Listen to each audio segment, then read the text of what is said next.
I've done is identified the break and went to each side and made my line and measured it. And it'll be the same size as your replacement piece.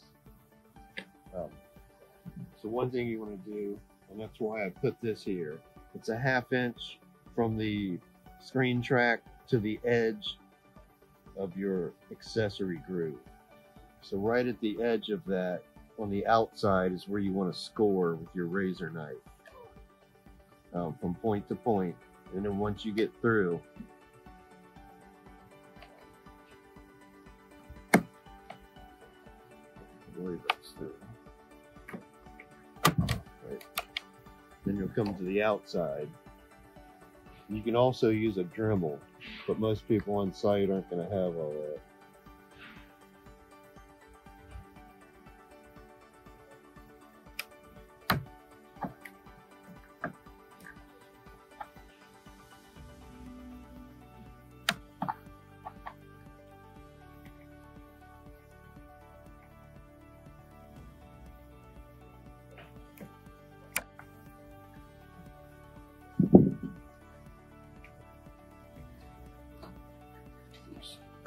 Score off anything that might be left.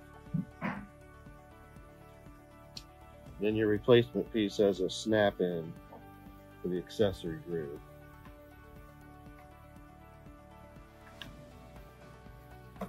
Probably a little tight.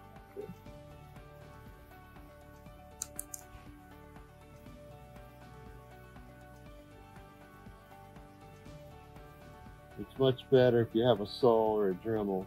You get a better cut. I'm just doing it based on you're stuck on the job and you just had to do this.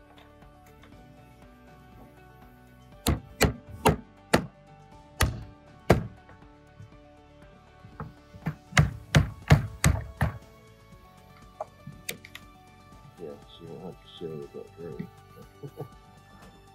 But that's what it'll look like when you fit the piece in. I would recommend a saw so you get a better cut and match up. But that's just quick with a pair of snips.